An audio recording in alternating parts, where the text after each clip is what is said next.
అందరికీ నమస్తే. నా పేరు శ్రీకాంత్. ఫస్ట్ టైం మీరు కానీ మన ఛానల్ని చూస్తున్నట్లయితే సబ్స్క్రైబ్ చేస్తారని మనస్ఫూర్తిగా కోరుకుంటున్నా. అట్లాగే నా వీడియోస్ మీకు నచ్చితే లైక్ చేస్తారని, షేర్ చేస్తారని, మీ కుటుంబ సభ్యులకి చేరువ చేయటంలో మీరు సహాయం చేస్తారని, అట్లాగే హైప్ బటన్ ద్వారా మాకు కొంత ప్రోత్సాహాన్ని అందిస్తారని నేను మనస్ఫూర్తిగా కోరుకుంటున్నా. మీరు ఇచ్చేటువంటి కొద్దిపాటి ప్రోత్సాహమే మాకు కొండంత ధైర్యాన్ని ఇస్తుంది. ఇక విషయంలోకి వెళ్తే, ఆంధ్ర రాష్ట్రంలో సంచలనమైనటువంటి సేవ్ పునర్విక ఈ విషయంలో కూటమి సోషల్ మీడియా అలాగే వైసీపీ యొక్క సోషల్ మీడియా మధ్య ఉన్నటువంటి తేడాని మీ ముందుంచాలని ఇప్పుడు నేను ఈ వీడియో చేస్తున్నా. ఆంధ్ర రాష్ట్రంలో సంచలనమైనటువంటి ఎస్ఎంఏ అనేటువంటి ఒక అరుదైనటువంటి వ్యాధితో బాధపడుతున్నటువంటి పునర్విక కోసం ఆంధ్ర రాష్ట్రంలో ఉన్నటువంటి సోషల్ మీడియా ఇన్ఫ్లుయెన్సర్స్ అందరూ కూడా కదిలారు. తాము సాయం చేయడంతో పాటు పెద్ద ఎత్తున తమ గ్రామాల, తమ ఉన్నటువంటి పట్టణాలలో ఫండ్ కలెక్షన్కి ఈ సేవ్ పునర్విక అనేటువంటి నినాదాన్ని తీసుకురావడం జరిగింది. వాళ్ళు చాలా తక్కువ టైంలోనే 10 కోట్ల రూపాయల డబ్బుల్ని కలెక్ట్ చేయడం జరిగింది. ఇందులో ప్రతి ఒక్క సోషల్ మీడియా ఇన్ఫ్లుయెన్సర్స్కి మనందరం కూడా చేతులెత్తి దండం పెట్టాలి. ఎందుకో తెలుసా?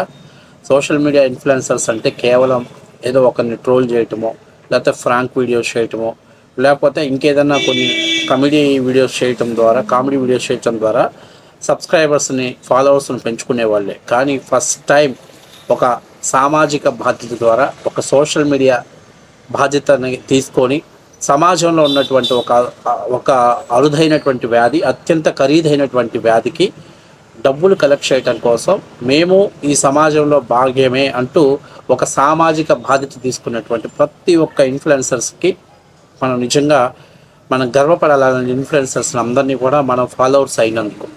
ఆ తర్వాత రాష్ట్ర ప్రభుత్వం నుంచి నారా లోకేష్ గారు ఆ మిగిలినటువంటి 6 కోట్ల రూపాయలని నేను సహాయం చేస్తాను అని చెప్పారు.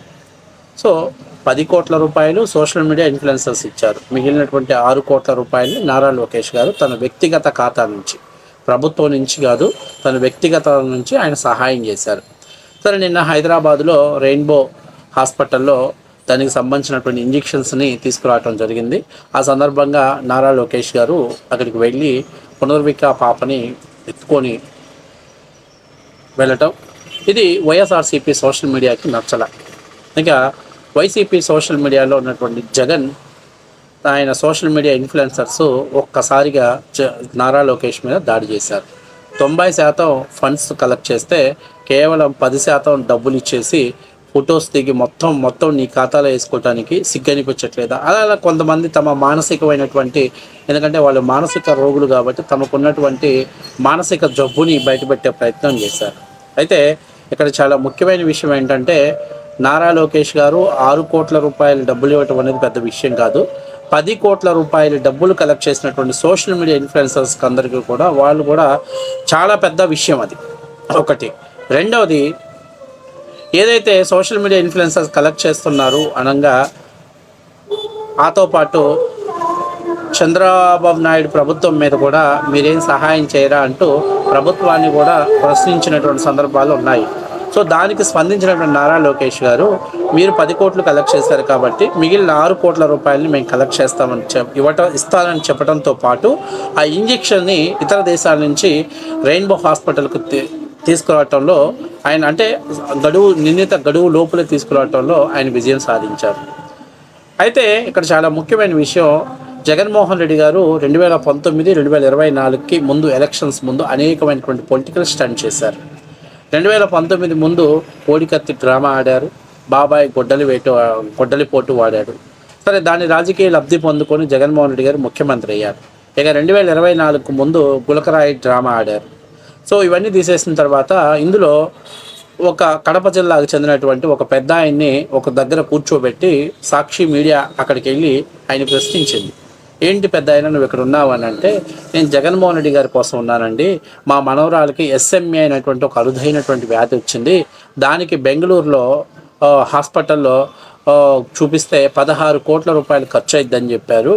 సరే, ఆ మొత్తాన్ని అవినాష్ దృష్టికి తీసుకెళ్తే అవినాష్ గారు మాకు ఒక 4.5 లక్షల సహాయం చేశారు. సజ్జల రామకృష్ణారెడ్డి గారి ద్వారా జగన్మోహన్ రెడ్డి గారిని అప్రోచ్ అయితే ఆయన 16 కోట్ల రూపాయలు మాకు ఇవ్వటం జరిగింది.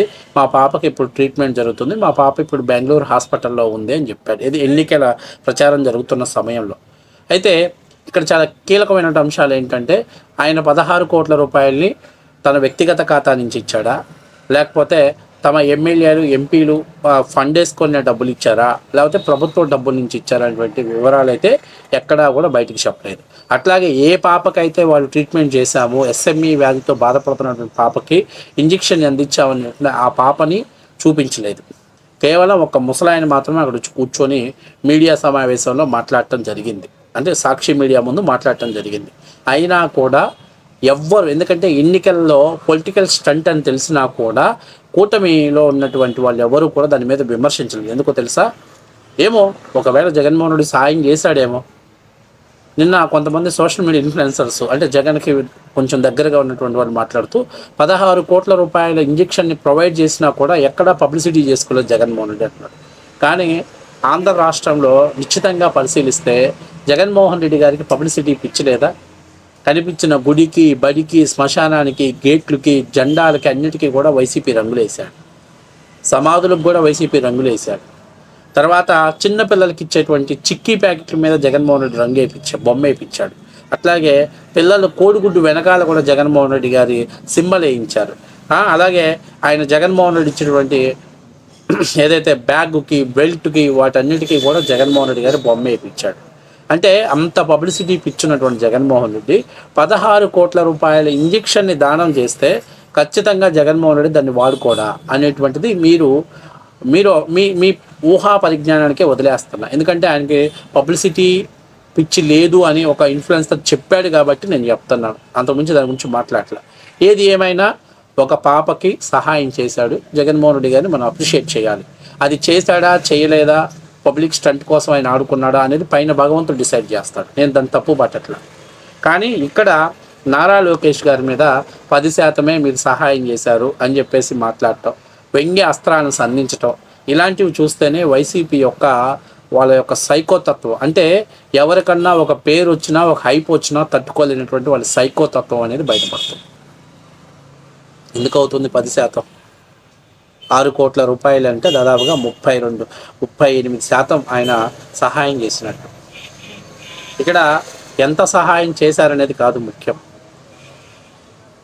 సమస్య మీద లోకేష్ గారు స్పందించారా లేదా, తర్వాత వాళ్ళకి కావాల్సినటువంటి ఎక్విప్మెంట్స్ని రెడీ చేయించారా లేదా, ఆయన 6 కోట్ల రూపాయలు ప్రభుత్వం నుంచి ఇవ్వకుండా తన వ్యక్తిగత సహాయం చేశారు. అది ఫస్ట్ ఆఫ్ ఆల్ అది ఐడెంటిఫై చేసుకోవాలి మీరు. ఎందుకంటే ఈ ఎస్ఎంఏ అనేటువంటిది భారతదేశంలో చాలా చాలా ఎక్కువ మంది బాధితులు, ఈ మధ్య చూస్తుంటే చాలామంది బాధితులు కనపడుతున్నారు.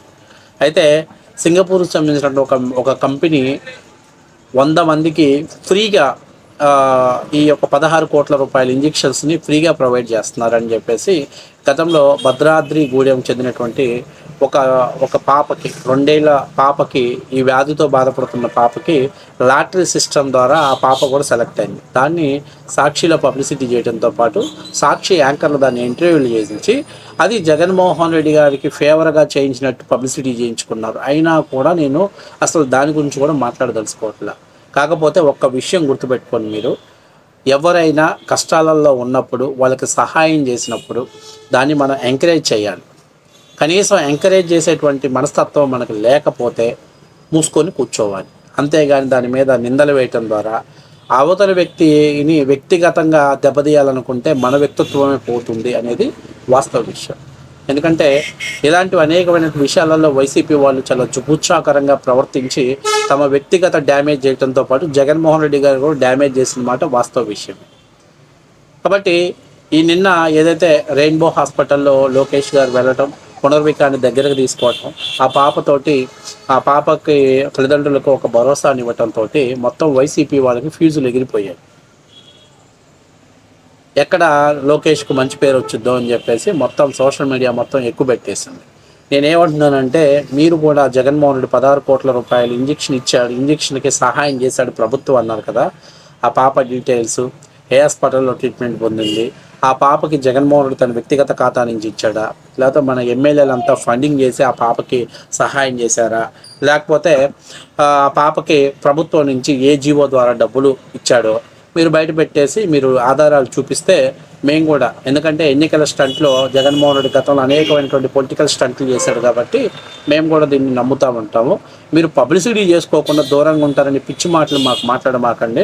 ఎందుకంటే చచ్చిపోయిన శవాల మీద కూడా మీరు పబ్లిసిటీ చేసుకుని రాజకీయ లబ్ధి పొందాలనుకొని గీతాంజలి లాంటి వాళ్ళని కూడా మీరు ఎన్నికల ముందు వాడుకున్నటువంటి చరిత్ర మనకు ఉంది కాబట్టి నేనైతే నమ్మదలుచుకోవట్లేదు. కాకపోతే ఒక పాప ప్రాణం కాపాడామని చెప్పినప్పుడు అది నిజమా అబద్ధమా అనేది పక్కన పెట్టేసి నమ్మి ప్రోత్సహించాలి. తద్వారా ప్రభుత్వం ఇంకొంతమందికి సహాయం చేస్తుంది. ఎందుకంటే 16 కోట్ల రూపాయలు అనేది చిన్న చితక అయినటువంటి అమౌంట్ కాదు. ఇది ప్రభుత్వాలే చేయగలుగుతాయి, సామాన్యమైన ప్రజలు ఎవరు కూడా దాన్ని చేయలేరు. కాకపోతే మొన్నటి social media influencer first time ఒక ఉద్యమం లాగా చేశారు కాబట్టి అందరూ సహకరించారు. ఇట్లాగని ప్రతి ఎస్ఎంఏ వాళ్ళకున్న వాళ్ళందరికీ సహాయం చేయాలి అని ముందుకు రావాల్సిన పరిస్థితి వస్తే బహుశా అది చేయలేకపోవచ్చు.